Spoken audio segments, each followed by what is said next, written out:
임신 첫째 때 남편과 정말 많이 싸웠다. 얼마나 싸웠냐면 그때 스트레스가 쌓이고 쌓여서 진짜 우리 첫째가 건강하게 나온 게 천만다행이라고 생각할 정도였다. 첫째 임신 기간 내내 울고 또 울고 남편하고 크게 소리 지르고 난리를 쳤다. 그런 기억이 너무 강렬하고 트라우마가 돼서 둘째를 임신할 때는 남편한테 제발 내 눈에 눈물 나게 하지 말아달라고 사정하고 또 사정했다. 그렇게 서로 조심하며 지금까지 무사히 잘 보내왔다. 그런데 오늘 또 싸웠다. 그것도 크게.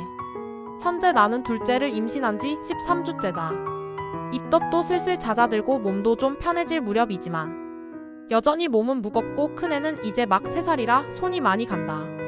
남편은 배를 타고 들어가야 하는 먼 지방에서 근무를 한다. 나는 큰 지방 광역시에 아이와 단둘이 살고 있고 남편은 시부모님, 시할머니와 함께 시골에서 생활한다. 그래서 주말마다만 집에 올라오고 금요일 저녁에 와서 일요일 저녁이면 다시 시골로 내려가는 생활이다. 처음에는 이게 참 많이 힘들었다.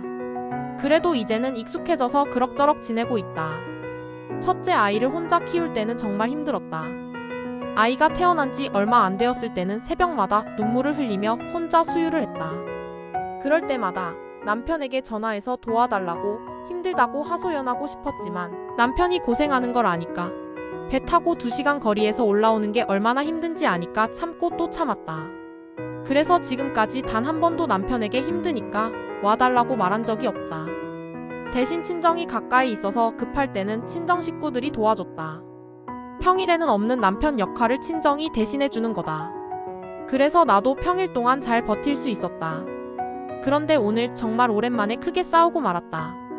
시부모님들이 우리가 살고 있는 도시에 종종 올라오시는데 치과를 간다거나 병원 검진을 받는다는 이유로 올라오셔서 손주를 보시고 내려가신다. 그럴 때마다 내가 꼭 전화를 해서 잘 내려가셨어요? 안부를 여쭤야만 하시는 거다. 사실 나는 평일에는 정말 다른 사람 안부 챙길 여유가 없다. 아침부터 저녁까지 아이 돌보고 집안일 하느라 정신이 없다. 아이가 얼른 자고 혼자 조용히 TV 보면서 쉬는 게 유일한 낙이고 행복인데 전화로 안부를 챙기고 살뜰히 인사까지 하는 건 너무나도 버겁다. 오늘은 시부모님이 전날 올라오셔서 병원 투어를 마치고 내려가셨다.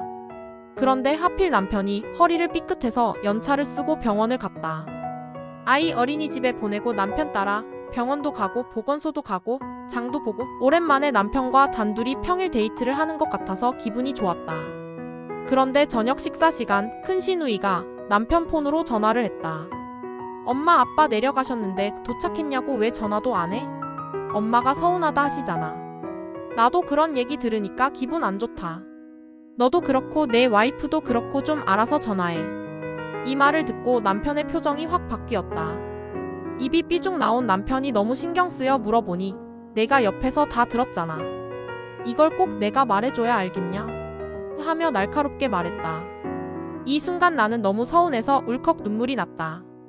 첫째 임신 때의 기억이 순식간에 떠오르며 눈물이 터졌다. 솔직히 안부가 위태로운 쪽은 당신이랑 같이 계시는 부모님이 아니라 여기 혼자 애랑 있는 나 아니야. 내가 갑자기 쓰러지거나 아프면 우리 3살짜리 애가 119 불러줄 수 있어. 내가 임신해서 양수라도 터지면 그때 어쩔 건데? 난 지금까지 혼자서 모든 걸 견디면서 살았어. 친정에도 걱정 끼치지 않고 남편한테도 힘들다는 소리 한 번 안 했어. 근데 왜 자꾸 전화 안 했다고 서운하단 말을 들어야 하는지 모르겠어. 남편은 나를 이해하지 못하는 눈치였다. 아파트에 경비도 있고 이제 안정기인데 무슨 일이 생기겠냐. 네가 너무 예민한 거 아니야? 라고 하자 나는 더 크게 폭발했다. 당신 없이 내가 혼자 아이 키우고 임신까지 하면서 집안일하고 있는 거 모르겠어. 시부모님은 손주 보시러 평일에도 자주 올라오시잖아. 내가 남편 없이 혼자 얼마나 힘든지 이해하시는 분들이 왜 그렇게 안부 전화를 받고 싶어 하시는 거야. 나는 매일이 전쟁이야. 밥 먹는 것도 급하게 먹고 제대로 쉬지도 못하고 오직 금요일이 오기만을 기다리며 버티는데 그런 마음을 어떻게 몰라줄 수 있어. 결국 울고 화내고 마음이 터져나왔다. 그리고 내가 너무 독하게만 보여서 그런지 남편은 아무 말도 하지 않고 침묵했다. 나는 혼자 생각했다. 정말 내가 속이 좁은 건가? 어른들의 안부를 챙기는 건 당연한 건가? 하지만 내가 이렇게까지 스트레스를 받으며 살아야 하는 이유는 도저히 납득할 수 없었다. 그리고 생각했다. 차라리 내가 한번 크게 아프거나 어떤 사고라도 나야 남편과 시부모님이 내 상황을 진심으로 이해할 수 있을까? 그날 밤 나는 잠을 이룰 수 없었다. 가슴이 답답했고 억울한 마음이 풀리지 않았다. 앞으로 둘째까지 태어나면 나는 더 많은 것을 혼자 감당해야 할 텐데 이런 일로 마음을 상하게 하는 게 너무 싫었다. 남편과의 갈등이 언제쯤 풀릴지 모르겠지만 적어도 오늘만큼은 내가 먼저 화해의 손을 내밀지 않겠다고 다짐했다. 내 감정을 조금 더 알아주기를, 내 상황을 조금만 더 이해해주기를 바라는 마음으로 말이다.